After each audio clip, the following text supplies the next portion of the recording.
Alrighty. Well, welcome. Hi, Jeff. How are you today? How are things in Houston? Pretty good so far. Haven't really left my hotel room yet, but it's better to be here in April than in July or August. So it's not quite as muggy, but it should be very nice and warm this weekend. Excellent. Excellent. You ready to talk some Angels baseball? Sure, let's do it. Awesome. Awesome. So, I mean, the Angels have gotten off to a really great start this year. So, I guess my first question for you is, with an 8-4 record as of the recording of this podcast, and then their pretty dominant win yesterday over the Rays, like, what do you think has really contributed to the early offensive surge of the team? Well, it's funny because the first week their offense was pretty bad. They actually won.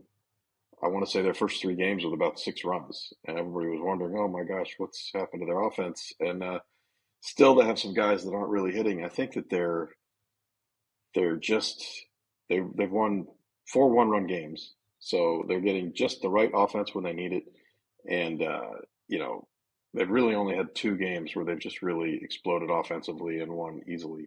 So I think that they're just doing the little things to generate the offense when they need it. They're not getting a lot of big hits, but they're getting enough. And the pitching has been pretty good. The bad moments for the pitching have been in a couple games really when they were losing anyway, and then the games got away from them. So for the most part, when the game has been on the line, they've pitched pretty well, and when the game has been on the line, they've hit pretty well. So that's how you get to be 8-4. Yeah, and I mean, talk about really what Mike Trout has really meant to this team to have him back this year. What does it really mean for the game of baseball to have really a staple like that back in the game this year? Well, he's hit some homers, but besides that, he's really not off to a great Mike Trout start. I mean, I think his batting average is still under 200. He's just hit a bunch of homers, hit 5 homers, 2 of them yesterday, and I think that there's a lot more in there. I think he can do better. I don't think he can be the Mike Trout of 2016, 2017, where he had 1,000 OPS and he won the MVP.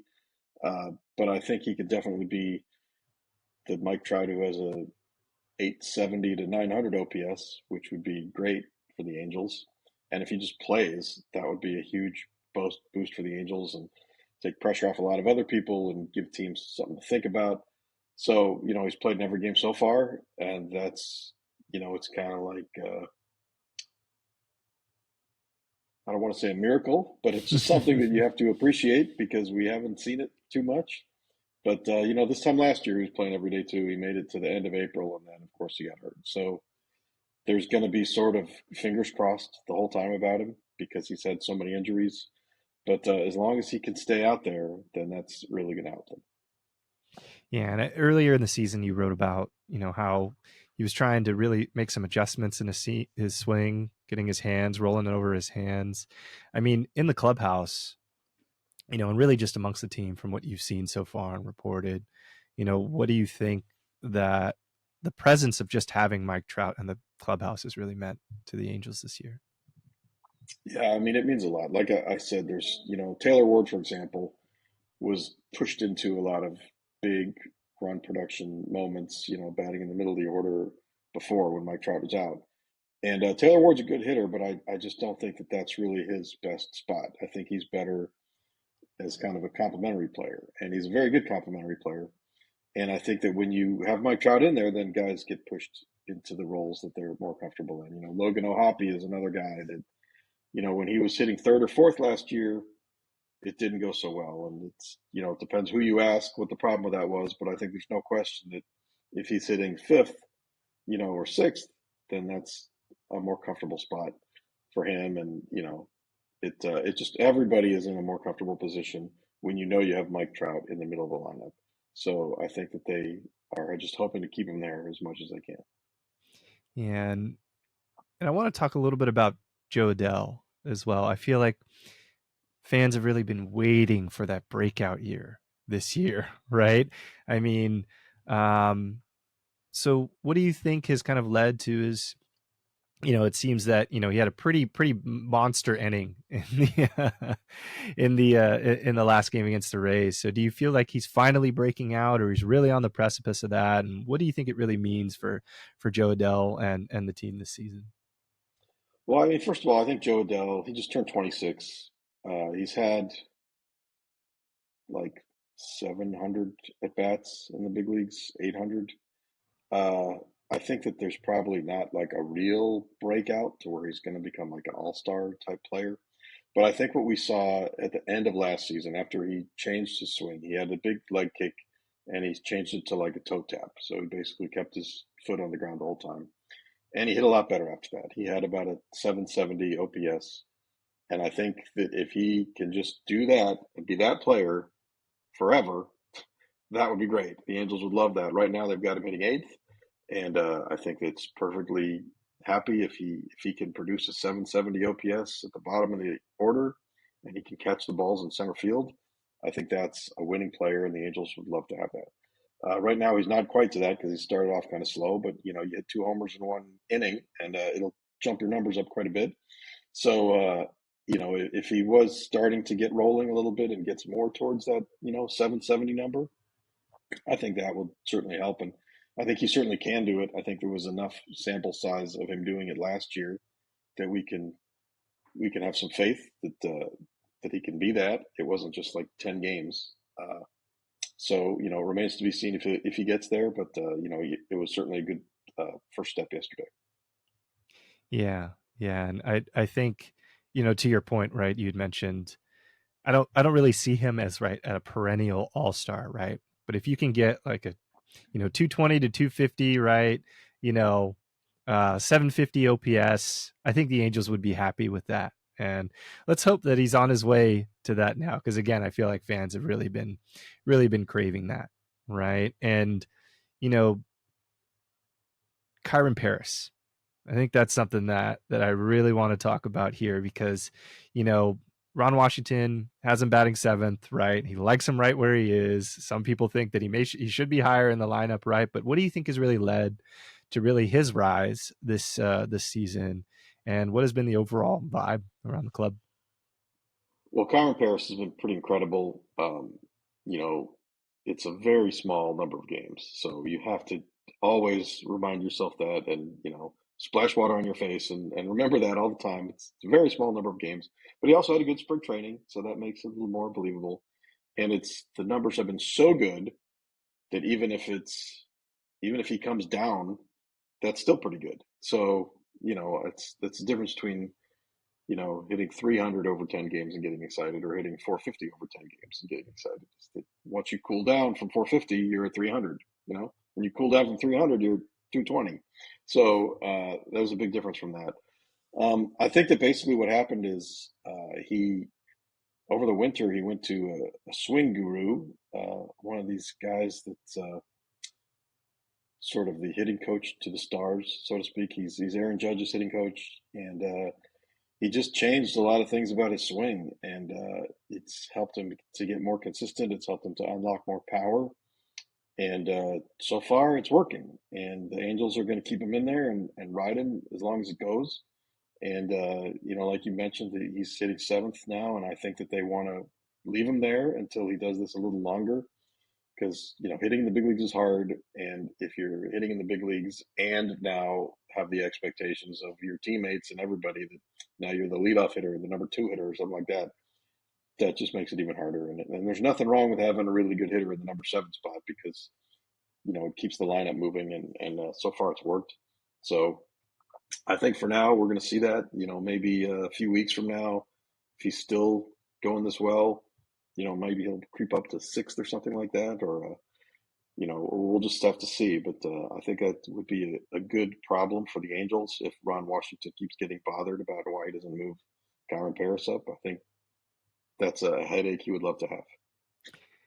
Yeah, and you mentioned Ron Washington. He opened with a no cell phones in the clubhouse, and again, that's been a bit amended, right? He's kind of let the players regulate themselves, but you know, what has his impact really been, really to this roster and really to the Angels clubhouse? I mean, I think that he is just a motivator basically and a teacher, and he wants the players to be held accountable. And the other day, Luis Rengifo didn't run out a ground ball, and the next day he wasn't in the lineup. And Ron Washington made it pretty clear that that was unacceptable, and he wanted better out of him. So that kind of thing, is going to happen. The guys are going to have to, you know, stick to what they're supposed to do. And he let them go through a lot last year, and they had a lot of bad moments, but he didn't pull the plug on them. And I think that as they have the good moments this year, he says, "Look, this is what we learned last year, and now we're seeing the benefits of those lessons." Hmm. And, you know, Ron reminds me of kind of like an old school baseball guy, right? you know, For sure. that old school approach, not so much about the numbers as we've seen baseball really move towards sabermetrics and analytics. And so, um, what do you think in this season, right? What do you think is his overall approach to like his managerial style? You kind of you mentioned it a bit, but I am curious to hear a little bit more about how he's really approached the ball club this year. I mean, I don't think there's any real one style. I think every situation is different. Every player is different. There's some players that he really treats uh, differently than other players. I think it's a lot of cases based on their experience. He's very big on looking at your whole career and not just judging you on a small sample. So that's why he still really likes Tim Anderson, for example. And he puts a lot of faith in Tim Anderson, and Tim Anderson can go out there and knows what he's doing. Even though somebody who's just looking at this first 2 weeks of the season might go, "Hey, Tim Anderson stinks and Kyren Paris is great," and Ron Washington is like, "Hold on, let's look at what they've done for their whole lives. Tim Anderson does not stink, and Kyren Paris has not done it for very long. So let's just kind of wait and see." So I think that's sort of his general philosophy of looking at everybody, is just to treat people based on sort of the big picture of what they are, and not just what did you see today. Yeah, very much a grounding nature, I think, to the ball club, right? Rooted in reality. And yeah, I think it certainly paid dividends this season. And compared to last season, right? I mean, the Angels were 99 loss ball club. So what do you think is different this year? Well, they got some experience last year that helps. A lot of guys that made some mistakes last year aren't making them this year. They got some more veteran presence, in the rotation. Kyle Hendricks has been pretty good. You say Kikuchi hasn't been great, but he's gotten them deep in games, which helps. Um, Kenley Jansen has been very good. He certainly helps all the relievers, and in uh, the lineup has not been great overall, despite scoring 11 runs in one game. There's a lot of guys that still are not where they need to be offensively, but you have Mike Trout in there, you have Jorge Soler in there. Those are experienced guys that kind of anchor everything, and having those guys in the middle of the lineup, even not going great, still helps the other guys, like we talked about before. So now Logan O'Hoppe is off to a very good start. Um, Kyren Paris obviously is doing what he's doing, but there's just a lot of pieces that are in place right now that are in the right place where they should be, and it's just we're gonna have to wait and see how it all works out. It's still very early, but so far they're doing what they want to do. Yeah, and you spoke to it a bit as well as, I always felt that the Angels have kind of had one of the best young cores in the game. And now they've brought in some veteran presence, right? Like Kenley Jansen, right? Travis d'Arnaud, to name a few. How do you think that balance is really weighed on both sides, that veteran presence versus, right, having such a young core and a young ball club? Yeah, I mean the Angels were pretty clear when they were bringing in these guys like d'Arnaud and Hendricks and Kikuchi that they want them for more than just what they're going to do. They want them to be able to influence the other guys, because that's sort of how you're going to get the biggest bang for your buck. And I know a lot of people roll their eyes at that and they go, I'd rather just have Juan Soto and just I don't care if he helps anybody or talks to anybody. He's going to be awesome.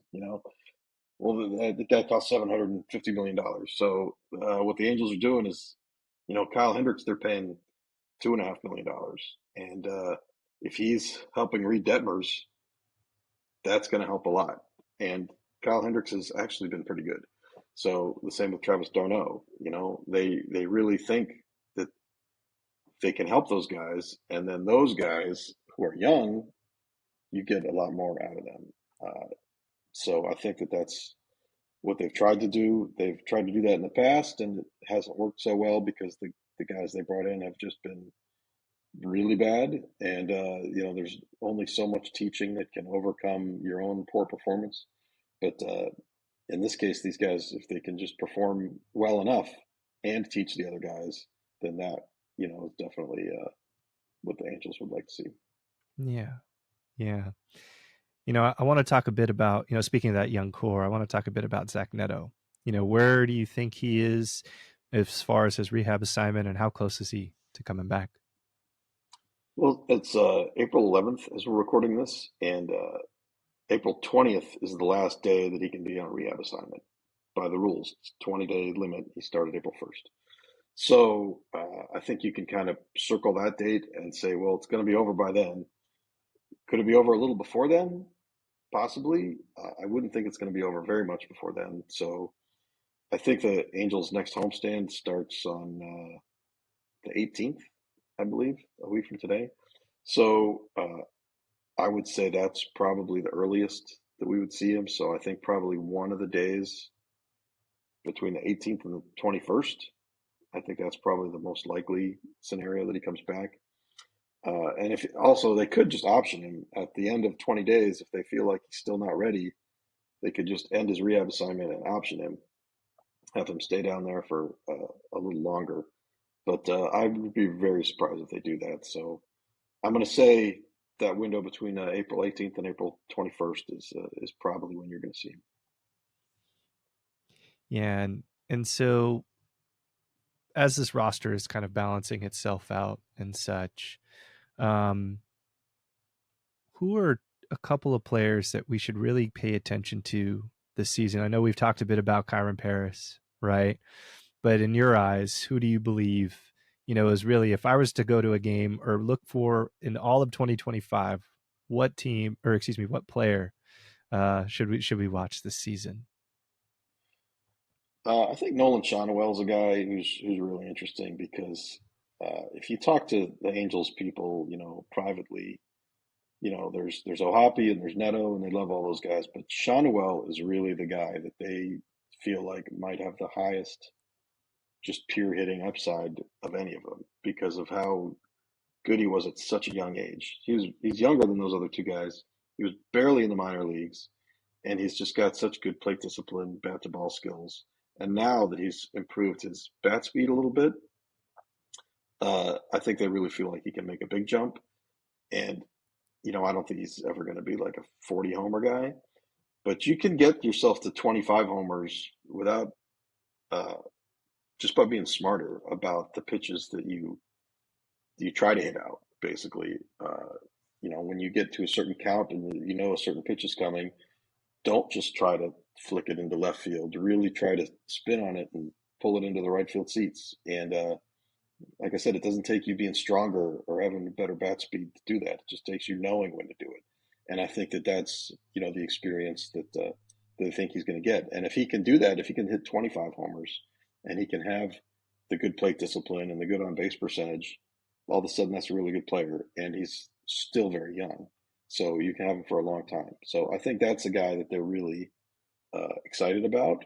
I think if you look at like Neto and Ohapi, I think that we may have seen, how good they can be. There's probably some more with both of them, but I just think the room to grow is more for Shonwell than for those other two guys. Yeah, and so with the AL West this year, obviously Texas is off to a pretty hot start. What are your thoughts on how open the AL West is this year? And I know it's early, really early, but early season outlooks. What are the real playoff chances, right, for this Angels ball club this season? I mean, I think a lot of people thought just in the winter, before they even played any games, that the AL West was not going to be a great division this year. I mean, you look, the Astros are the team that wins it every year. They lost Kyle Tucker, they lost Alex Bregman, they lost Ryan Presley. You know, the guys they got to replace them, certainly not as good as those guys. So they should probably be worse than they were last year. And they won the division last year with, I think, 88 wins. So if you're going to turn down the level of the best team in the division, that makes, maybe 87 wins it, maybe 86 wins it. The Rangers are probably the team that has the biggest room to go up because they were really good. Obviously, they won the World Series, oh, excuse me, the year before, and just had a lot of guys have mysteriously bad years last year. So they probably have some bounce back in them. They have Jacob DeGrom back this year, so that's certainly going to help. They're probably the team. I think they're probably the best team in the division right now, but they also have some issues too that I don't think they're going to win 95 games. So the bottom line for the Angels is I don't know if I'd say they're going to win the division or have a great chance to win the division, but I think that it's certainly in the realm of things that aren't totally crazy. I think they're probably what they're looking at is a good season for them would be if they get to 500, 83, 84 wins, something like that, and they could be in the wild card race the whole year and to be playing meaningful games at the end of the season, that would be a great building block for them to go into next season. So I think if they can do that, then people should be definitely happy after they won 63 last year. So if they could win 83 this year, that would be huge improvement. But I think that's probably the best case scenario for them. Maybe if everything goes right, they could win 88 and win the division. But I think that would be pushing it. Yeah. And it makes me think about guys who have postseason experience, right? If they get to that point, right? Somebody like Kenley Jansen, who's somebody I wanted to touch on a bit. What has he really meant for, the back end of that bullpen, right? And, what has his approach been now in an Angels uniform this season? Well, he's another guy like we talked about with Darno and Hendricks that they really like the influence he's got on the young players too. And he's a borderline Hall of Famer. So he is a guy that has some stature. And we just saw the other day he came through this game in Tampa, and the Rays had runners at first and third, no outs, and a one-run lead. The Angels had a one-run lead, and that's a game you're going to lose very often because it doesn't take much for that run to come in, and then all of a sudden at worst you're tied and on the road, and you go into that extra innings thing. It's just like that's hard to win that game. And Jansen just kind of calmly told everybody what was going on. He said, I want to face this guy. I'm going to face this guy, and struck out the last two hitters to end it. And that was his 450th save, which is a lot of saves. That's the fourth most ever. So I think he's a good guy for them to have around for sure. And he really wants to get saves, obviously. So he definitely wants to get to 500. So he's in it for that too. He's definitely not just kind of coasting out the rest of his career to collect a paycheck. He wants to perform and be good and get these numbers because he wants to get to 500. The only way that's going to happen is not only if he pitches well, but his teammates pitch him well to get him those safe situations. Yeah, and I want to transition to kind of what the team looks like this season now, year two removed from Shohei Ohtani, right? I mean, in Oof. your experience, right? In your book Sho-Time, right, you delved into Shohei's remarkable season. I mean, what are some, during your research writing that book, I mean, what were some of the most surprising discoveries you made while Shohei was an Angel? And you know really this season, and you've covered the Angels for a while now here. I mean, how does this year really compare to previous years that you've covered the team? Well, I should put out the caveat that in 2018 was Otani's first year with the Angels, and the Angels started 13-3. So people were pretty excited then. and that year they ended up with a losing record. So that was with Ohtani, and Trout played a lot that year too. He didn't get hurt, so we're very early and things can happen. But when they had Ohtani, um, it was great. Everything that Ohtani did was great. He was an incredible player, but there was a sort of a thing hanging over the team that every time they didn't win, it wasn't just like a regular loss, like when the Pirates lose or the Marlins lose or the Royals lose or anything like that. It was like a crime against baseball that they lost a game because look what they're doing. They're ruining Shohei Ohtani. They're destroying his legacy. And I'm sure that the other 25 guys in the clubhouse felt that is that you open social media when the Angels had a tough loss, and all it is oh my God, look what poor Ohtani has to deal with all these losers, you know? And I'm sure that wore on them a little bit. So then you come to last year. Yeah, last year they lost 99 games. That was bad, but they didn't have that hanging over them. They were just a young rebuilding team. And I think that's probably in some ways was easier for them. And I think that they could, say this is what we're doing. We're moving towards something, and we're just like a regular baseball team now. And I think that probably was a little bit of a weight off them. And now I think that they learned from that, and we'll see if it really plays out this year if they actually can keep it up. But I think it's definitely a different vibe without Ohtani because of that. Hmm. And yeah, I guess to wrap up here, I mean, what is the excitement really amongst fans from what you've seen at the ballpark, right? Through in this first few dozen games here, um, in the beginning part of this season. I mean, I think the fans are pretty excited. They haven't had a lot to be excited about. I don't want to be too much of the Scrooge by reminding them how early it is and reminding them even as recently as 2022, they were 10 games over 500 in the late May. So that team looked like I remember thinking, oh, well, now they're definitely going to at least contend. Even if they don't make the playoffs, they're good enough to. And it just crashed huge. So there's still a very long way to go. But I think there's definitely reasons that people should be cautiously optimistic. Um, I think in particular these two games they had, one of the games in St. Louis and the first game in Tampa were games where they blew leads that you really thought, oh, that's it, they're going to lose, and they held on to win them both. Those are games last year's team definitely would not win. So I think that I think right there is the reason to have some hope, but just kind of be cautious, be cautiously optimistic at this point. It sounds very much like a baseball season. 162 games. So long.